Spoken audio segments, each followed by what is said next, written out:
Call to order.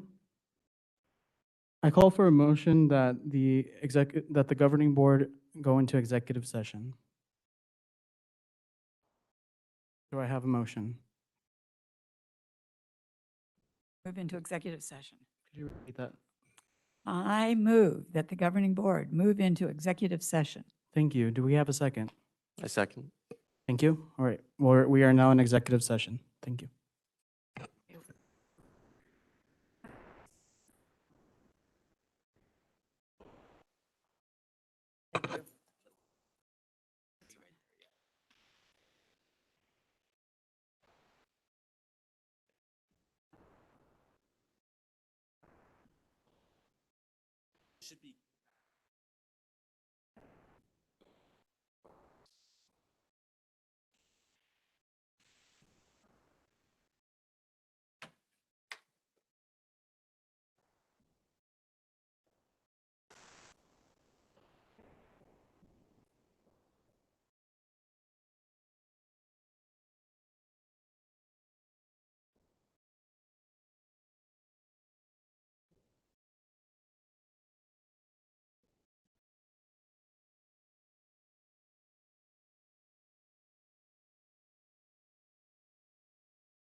All right, reconvening, Pledge of Allegiance.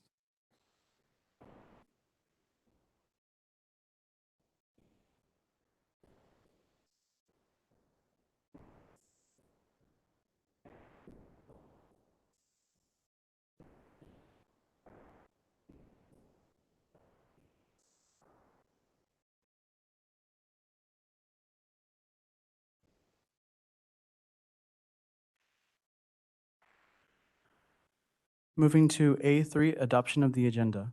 Are there any consent agenda items that a board member would like to have discussed as an action item?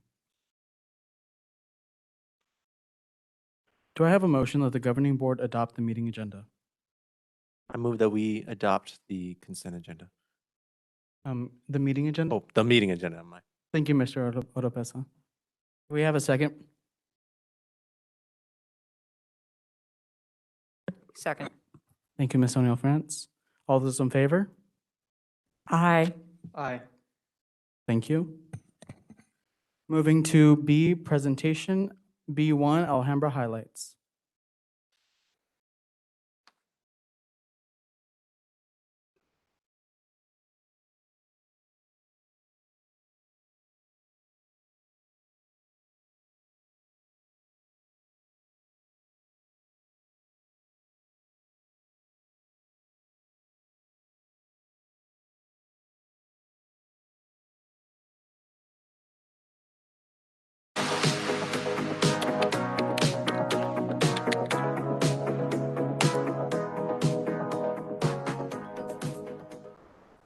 Hi, today I'm going to be demonstrating the basics of the ukulele. I'm going to demonstrate the 2 Christmas songs I learned on the clarinet.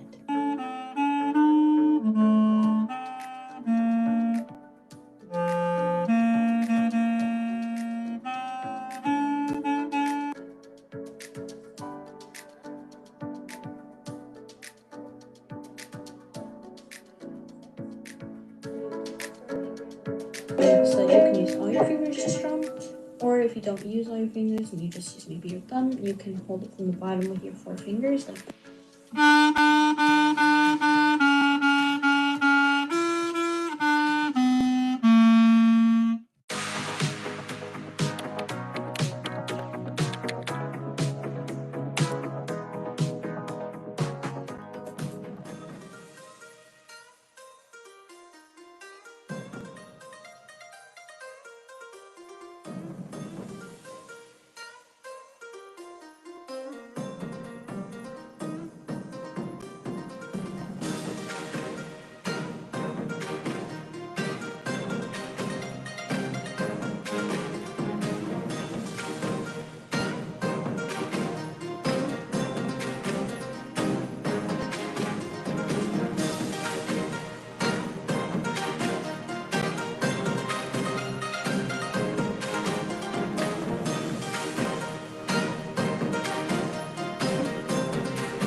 Nice job. High five, Alice. Good working. Good job. By your chair.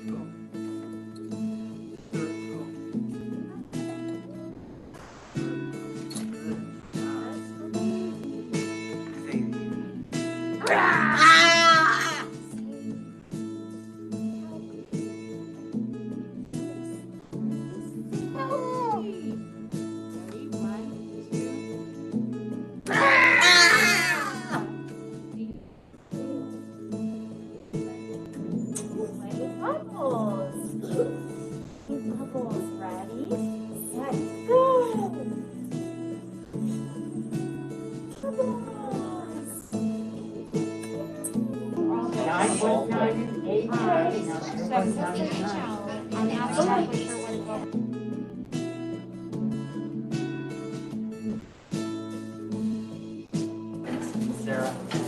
Oh, hi, Mr. Newbie. Nice job, Abdul. Are the rules of Jaguars. These are the rules of Jaguars. Work hard, play hard, have some fun. I can't hear you. Be nice to everyone. No talking when others are talking. Stay in your seats. Oh yeah. Hands to yourself. That's right. What are the rules of Jaguars? These are the rules of Jaguars. Woo-hoo!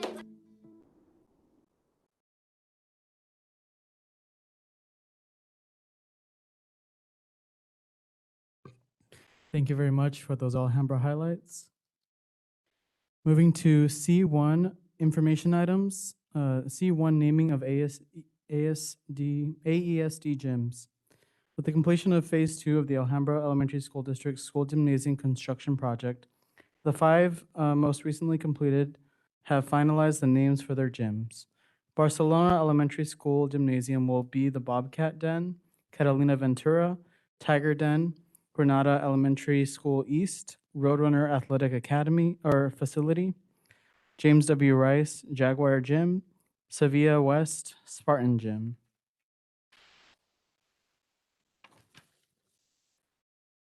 Moving to C2, Safe Return to In-Person Instruction and Continuity Plan, ARP Act. Required by the American Rescue Plan and to remain eligible for ESSER 3 funding, school districts are required to have a safe return to in-person instruction and continuity plan. This plan must be reviewed and revised as appropriate, no less frequently than every 6 months. Alhambra's plan was originally shared with the board by Mr. Rivera on August 5th, 2021. Moving to C3, History, Social Studies Textbook Adoption, Reference Policy IJJ.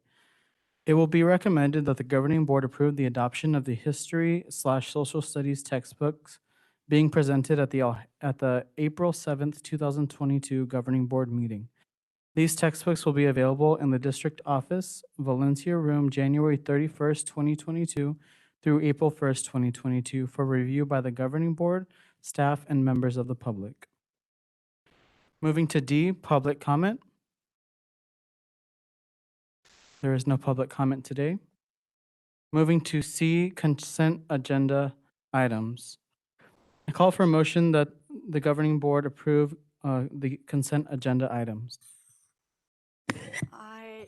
I move the consent agenda items number C2, C3, C4, C5, C6, C7. Are there more? C8. Thank you. Do we have a second? I second. Thank you, Mr. Oropesa. All those in favor say aye. I have a comment. Oh, I'm sorry. Discussion? Mr. President, I would like to I would like to make a I'm comment. sorry, Ms. De Ocampo. Was informed by our board secretary that the consent agenda items do not have discussion in the vote. I asked you. All right. Thank you, Ms. De Ocampo. Sorry about that. All those in favor? Aye. Thank you.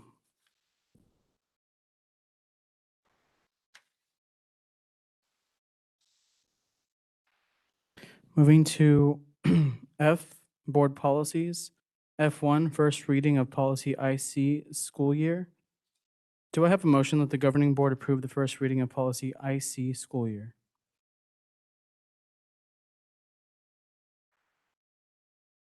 I move that we approve the first reading of policy IC school year. Thank you, Ms. O'Neill France. Do we have a second? I second. Thank you, Mr. Oropesa. All those in favor? Aye. Aye. Thank you. Moving to F2, first reading of policy IHAMB, family life education. Do I have a motion that the governing board approve the first reading of policy IHAMB, family life education? I move that we approve the first reading of policy IHAMB, family life education. Thank you, Ms. O'Neill France. Do we have a second? I'll second. Thank you, Mr. Solorio. All those in favor? Aye. Thank you. Moving to F3, first reading of policy JFB, open enrollment. Do I have a motion that the governing board approve the first reading of policy JFB, open enrollment? That the governing board. JFB. Thank you, Mr. Solorio. Do we have a second? Second. Thank you, Mr. Ocampo. All those in favor? Aye. Aye. Thank you. Moving to policy IKERB, promotion and retention of students.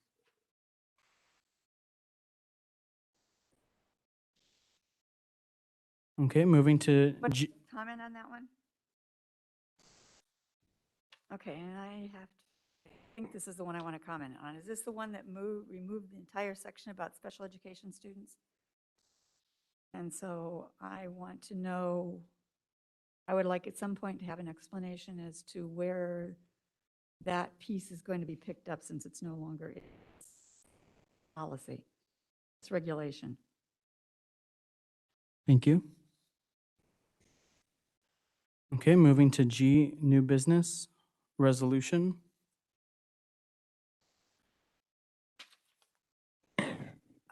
I move that we, as a governing board, approve the governing board resolution supporting the FY 2022 aggregate expenditure limit override. Thank you, Mr. Ocampo. Is there a second? I second. Thank you, Mr. Oropesa. Any discussion? I would like to take the opportunity to read this resolution into the board and so that you can hear it as well. Whereas the Alhambra Elementary School District number 68, the district, has timely and responsibly prepared its FY 2022 budget in accordance with Arizona law, with the expectation that sufficient revenue will be available to fund its obligations. Whereas if the Arizona Constitutional Aggregate Expenditure Limit, Arizona Constitutional Article 9, Section 2, is not overridden, the district stands to be forced to cut $12 million from its budget on April 1st, 2022. Whereas the vote to exceed the constitutional aggregate expenditure limit override is necessary to allow the district and other districts to expend money that has already been appropriated by the legislature for the purpose of K-12 education. Whereas a cut of this magnitude will significantly harm students' learning, teacher and staff retention, and community trust by causing large furloughs and other cuts prior to the end of the current school year. Whereas the district is a source not only of learning, but also economic stability and development, and a cut of this magnitude will have an economic impact on all residents of our community. Whereas it is within the legislature's power under ARS 15-944 to mitigate this looming financial crisis immediately by voting a 2/3 majority to allow the expenditure of all appropriated funds in fiscal year 2022. Whereas the district's governing board believes that it is the best interest of the district, its students, and its educational mission, that the passage of the override should not be tied or conditioned upon passing of any other initiative. Now, therefore, it is resolved that the governing board of the Alhambra Elementary School District number 68, made up of locally elected and accountable governing board members representing our community, does support the override of the constitutional aggregate expenditure limit for fiscal year 2022 and urges the legislature to pass a resolution to that effect immediately. Further, the governing board of the Alhambra Elementary School District Number 68 supports passage of the override of the constitutional aggregate expenditure limit for fiscal year 2022 separately from any other initiative. Adopted by the governing board of the Alhambra Elementary School District Number 68 at a meeting held on February 17th, 2022. Thank you for letting me read that. Is there any other discussion? Yeah, thanks for putting this together. Had the pleasure of voting on this on Monday and it's out of the House clean. Still needs to make it out of the other chamber, signed by the governor. I know all of us here live in 2 legislative districts, or one for now. But not all of our staff and teachers do. They reside outside of these bounds, and some of y'all are represented by folks who aren't necessarily supporting this. So I urge y'all reach out to your senator, state senator, to send the same message to them. As you are their constituent, and Thank you. Any other discussion?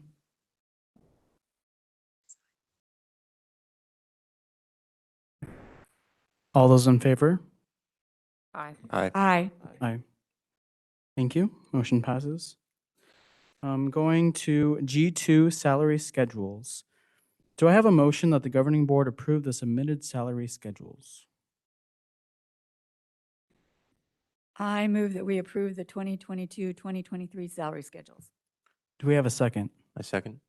Thank you. Any discussion? Is there going to be a presentation? No, it's just discussion? Okay, then I do have some questions and some thank yous. I attended the meeting that Claire Perry and Scott Huseman did this afternoon that was available to all the staff. Any good questions were asked and answered.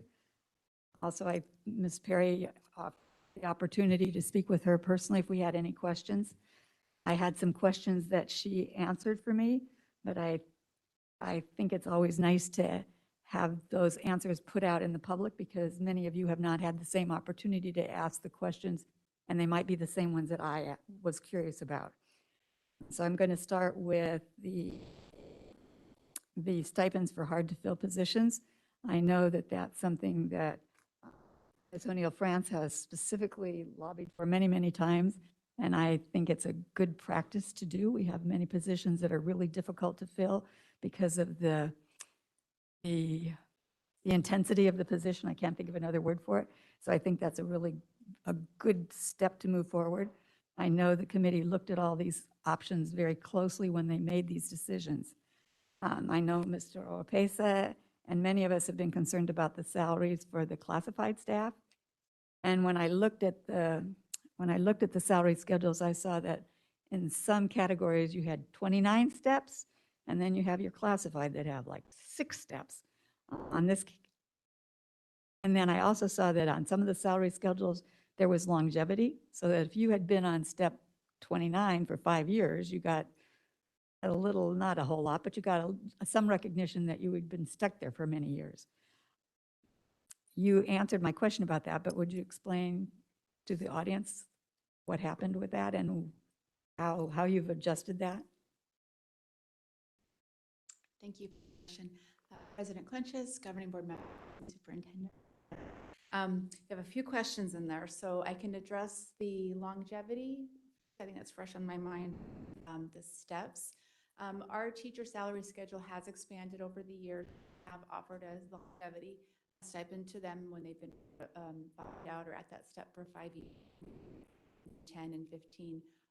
Currently, our salary schedule as of this fiscal year that we're in right now did only have 6 steps. As you can see, we're proposing to go to step 7. And then with the hopes that in the future with the continued budget funding we were hopefully receiving from the state, we'll be able to go to 7 and 8 But we are looking at next year to see how we can all employee types, certified and classified. That was the starting point, was our certified mini. You asked another question about the stipends and the hard-to-fill stipends. We are looking at that year after, as we would do to the current market conditions. We, as you know, the purpose is to recruit and retain. We're seeing a difficulty in recruiting quality self-contained teachers for our classrooms. So the proposal that our committee to all is an additional stipend those teachers that are in our hard-to-fill self-contained autism classrooms, like we saw this afternoon, as well as our ED classrooms. $2,000 stipend for teachers to the other self-contained classrooms, ID, the lower moderately skilled classrooms. Not only will that hopefully recruit additional external candidates to come and be part of Alhambra, but we know a lot of our teachers are dual certified, might hold a special ed and gen ed certificate, and we're hoping to get some of those to lend their skill set to those special education classes, and hopefully this recruitment stipend might. We'll look at that year after year. Also have approved recruitment stipend for bus drivers. $5,000 after their, right, exciting, after their probationary. Those are the current market conditions and what we need. That's where we're and money towards. Thank you. The other question I asked that I don't mind answering again was, I understand on the teachers and the administrators, how you move from column to column because you get more college credits. That opportunity is also, you explained to me that was also available to classified. Elaborate on that, please. Absolutely. Thank you for the question again. We have professional growth, career development available for all of our full-time employees. Our certified folks are doing our professional growth. We do have opportunities for our classified team members to participate in career development. We have a policy for that. At this policy and regulation, at this time, it's for full-time.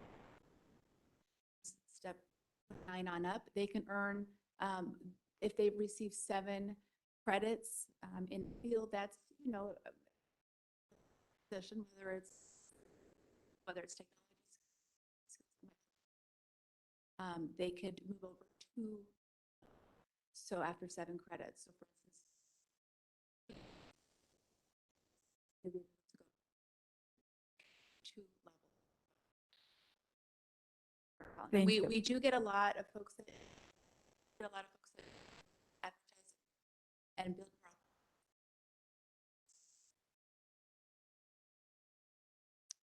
Thank you. Thank you for meeting with the staff today, and thank you. And please express my thanks to the committee. That's not easy work taking on salary schedules, so I appreciate it.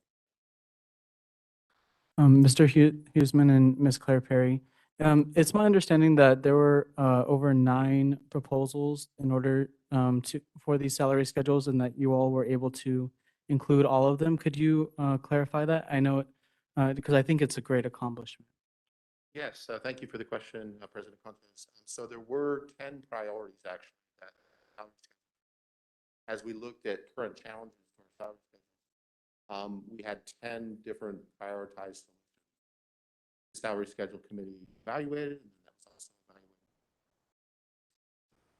evaluated. And looking at the various funding, other funds that would cover these raises, they had brainstormed.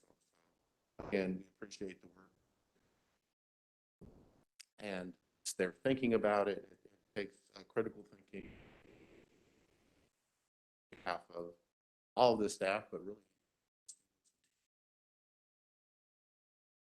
Thank you very much. Are there any other discussion? No? I'll just say this is a really big deal, and thank you very much to Superintendent Mayes, to our associate superintendents, the entire team, the entire committee for bringing this to the board. Appreciate you. All those in favor? Aye. Aye. Aye. Aye. Motion passes. Okay. Moving to H, comments and communication. H1, comments from governing board members. Okay, my chance. I have a comment. And my comment is on Beat the Odds, which was on the consent agenda. I was a Beat the Odds principal, and I truly believe that program is marvelous. The school that I became principal of in January of whatever year it was, I soon, after 2 weeks, figured out why the principal decided to retire, because someone came knocking on the door and said, oh, by the way, the state of Arizona is going to take you over because you have low scores. And as part of that, I became a member of the Beat the Odds project. Great mentorship, great learning. I applaud us for for allowing our principals to be a part of that program.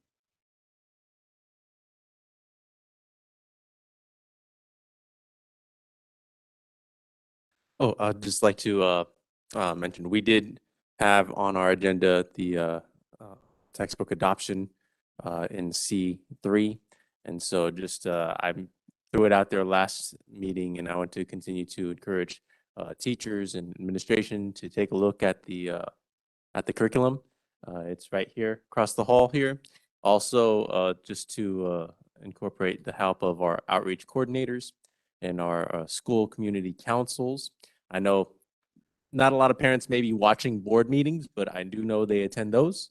And for outreach coordinators, as they talk to the parents, it is through next month. And so just a little over a month left. Please, if you can let them know that they have a say and they have a vote in their curriculum that they choose, and to come by and take a look at it. Thank you.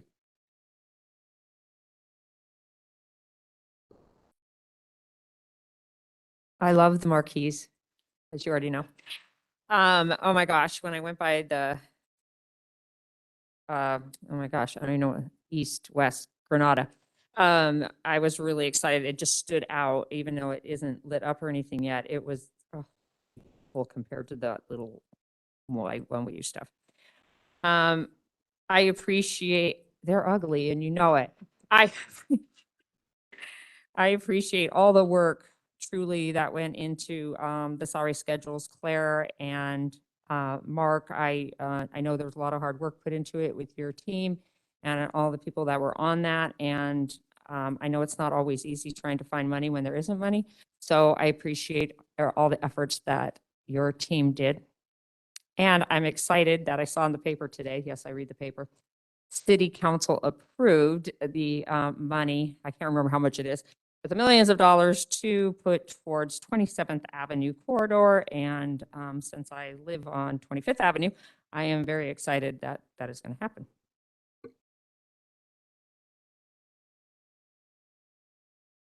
Thank you.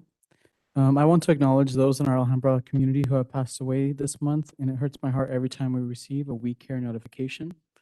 John Allen Most.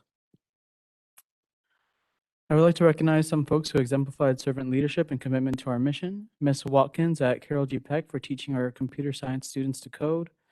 Mrs. Bennett for working with her fourth graders to create a vertical garden, and eventually they want to do their own farmer's market.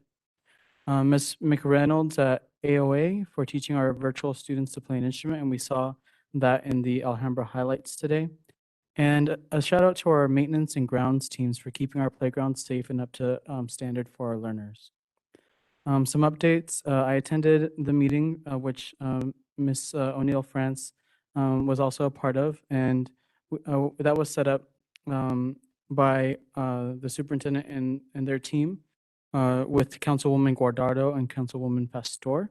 There were over 70 parents on the call, so that just shows that there's really high engagement, especially with our community partner Stand for Children.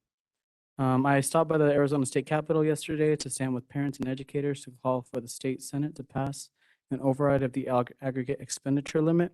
And then I wanted to highlight in the consent agenda that we are expanding the $1 million teacher project to Granada East. I know that we had approved one for Madrid last year. And so it seems like that agreement is going pretty well, that we're expanding it to a new school. That's all that I have. Thank you. Moving to H2, governing board direction and/or agenda item requests. I was having issues deciding which one I want to do. At the end, I do have a request after. Do my little shout out to the work of Mia De La Rosa in the CEE program. This is my second year that I've participated as one of their guest contributors to the program, and they're doing amazing work this year.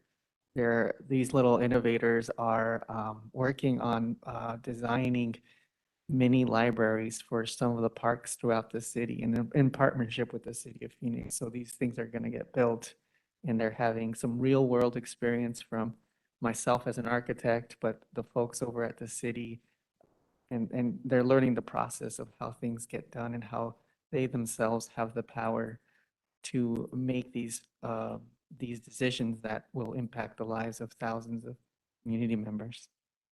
So my agenda request is once that program's implemented, I would love to have it highlighted here at a governing board meeting.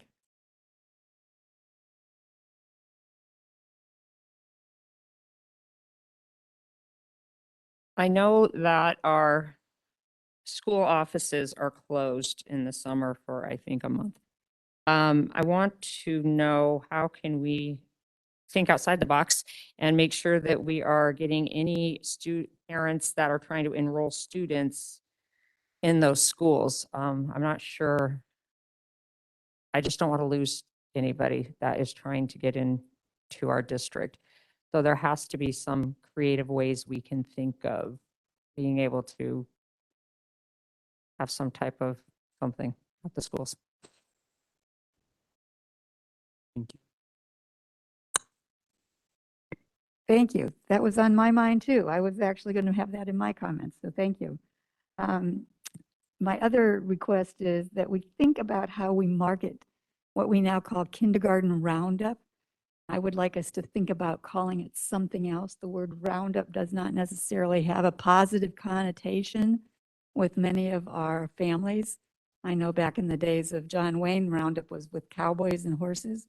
But I do think we need to look at coming up with a different terminology for that activity.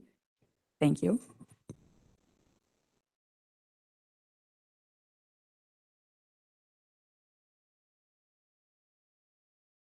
Okay, I'm moving to H3, comments from superintendent and executive team. Good evening, everyone. We will begin our comments with Mandy.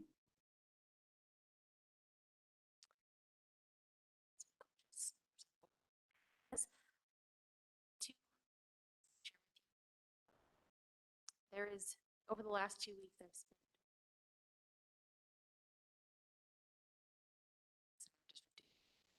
the school site, and I have to say,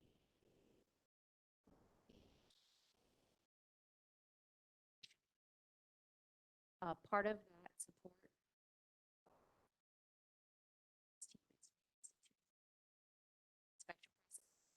and the rationale for that is twofold.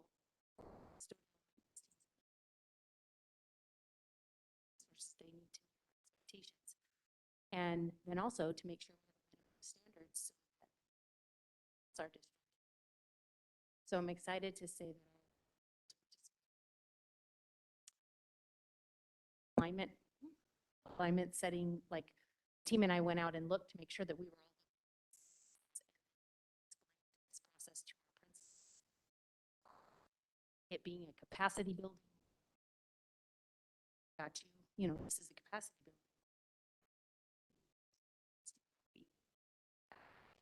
And then we share this with our custodial maintenance team. So I'm excited for that process.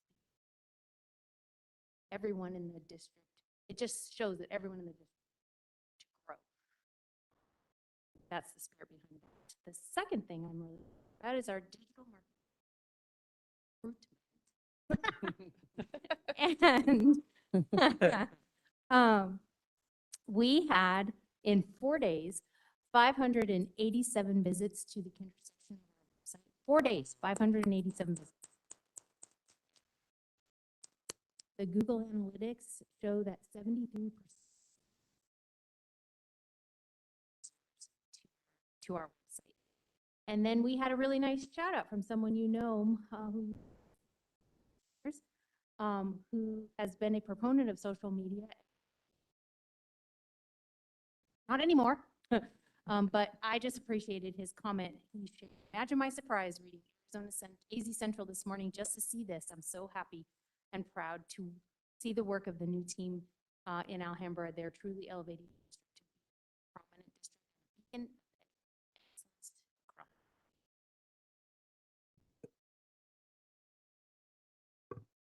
Good evening, President Conchas, governing board members, and Superintendent Mayes. Thank you for this opportunity. So just want to continue the celebration of our kinder recruitment. The future begins here at Alhambra. So there is a lot of work going into marketing, obviously, because we're getting a lot of interested families. So we have the welcome videos. We have schools customizing videos for their families to come and check them out, see what's unique to their sites. On the website, we have opportunities for our families to sign up to attend either in-person or virtual meetings to learn all about what they need to know and how easy it is and how much we will support them. But what I want to celebrate most is how our parent volunteer coordinators are picking up the phone and personally calling families to get them to come in, to help them understand how easy it is and how much support that they will receive doing that. So I am not surprised by the number.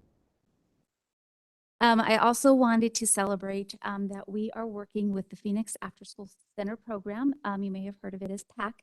So that program provides after-school opportunities for our kids who don't have care at home. Maybe their parents are working, those kinds of things. And so under the leadership of Karen Stengel, we're working with them to see if we can recruit folks that will lead that program. And so far, we have 3 interested Alhambra folks to lead that program after school. So we can establish it at one site, though we have 7 sites we would like this to happen for. So that's the work going on with PAC.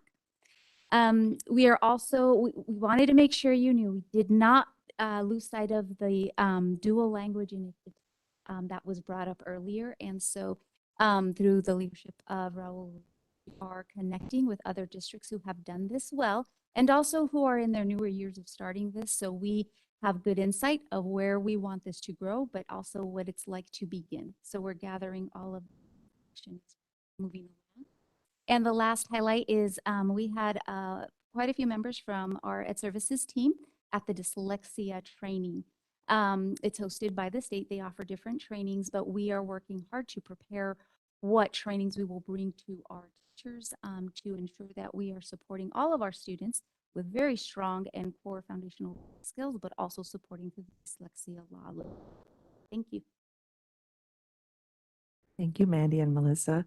And then to add to the PAC update, I was just going to share, we know how important it is that we want to be able to provide aftercare for our families. And so if the city of Phoenix is able to fund the 7 sites, then we know we can figure out how to use our funds creatively to support the other sites so that hopefully we'll be in a place in the near future where we will be able to provide aftercare opportunities at all of our campuses.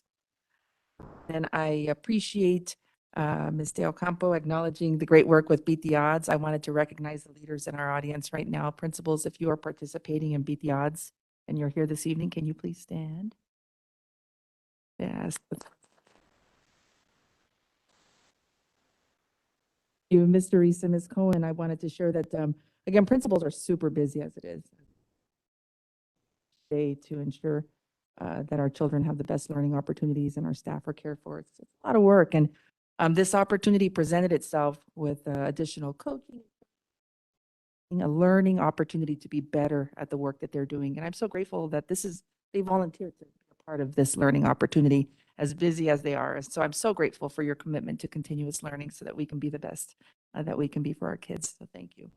Ms. Mackenzie Harris and Lynette Falker are not here, but they also are participating.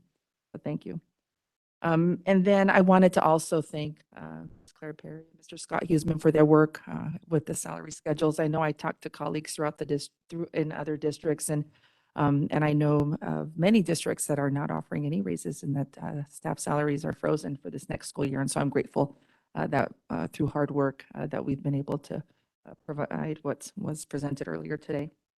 And then as far as the work, Matt, thank you so much, Mr. Shields, for the work with the marquees. I know communication for us is very important, and so we're grateful that we'll be able to provide even greater communication and marketing of the great things that we're doing here in our district through the digital marquees. I wanted to also give a little update on our preschool. I heard that we're expanding our preschool opportunities for kids in Alhambra, so we're really excited about that. I heard that HR offered a position today, so for our first additional teacher that we're adding, first of hopefully many more. I know Angela Conklin's in the room, and she's been working to support us as well to be creative in how we can utilize current funds, as well as we heard from our team this morning that PDG funds, we finally have an update on additional grant funds that will be available. And the grant is now the High Quality Early Learning Grant. There are 25,000 facilities, licensed facilities in Arizona today, and only 350 are qualified to apply, is what we learned. And we're confident that we're one of those 350. So we're waiting for more information so that we can apply to these grants. But in the meanwhile, we've got a backup plan, and thank you to those who are supporting those efforts so that we can expand early learning opportunities for our youngest learners. And lastly, I wanted to comment and add to what Ms. Kathleen O'Neill France shared regarding the city of Phoenix and the council meeting. I too was so proud. Thank you both for your support there at that meeting that we had. And I just wanted to share that I still remember the first meeting when former Superintendent Mark Islas was excited to introduce me to the parents, the Stand for Children parents, and they shared with me all their concerns about the crime and violence and just different concerns on 27th Avenue. And they shared they wanted to be a part of the solution. And many of them showed up to learn how to submit a comment for the first time on their city council meeting. And to share with you the impact, you had mentioned the funding. It's $4,146,881 that will be invested in the 27th Avenue corridor. And then thereafter, this first year, $1,642 and $642.11. So again, and that's annually after that. And I think the work is just getting started because our parents are pretty active and committed to ensuring our kids have a safe environment to grow up in. And then lastly, I just wanted to share, because I know we are looking forward to we know how important safety is to our district. And so with our COVID mitigation, right now we had a decrease in both numbers again. So positivity, we had nearly a 6% decrease. We're at 21% now testing positive, and a 250 decrease in the 100,000 people. So per people.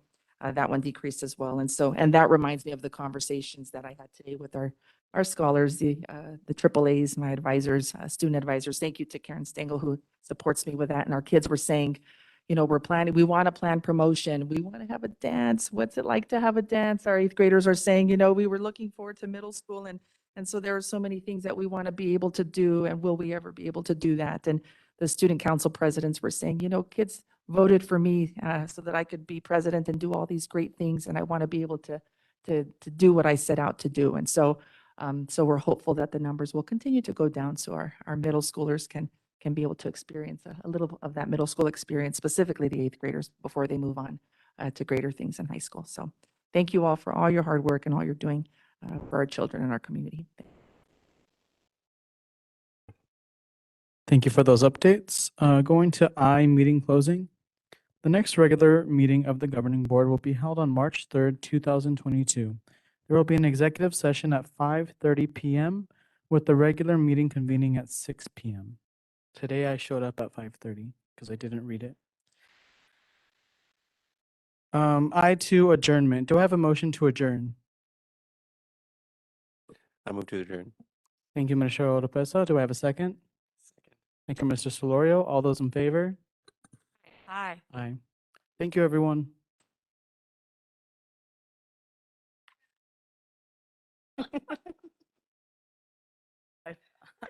I used up my time.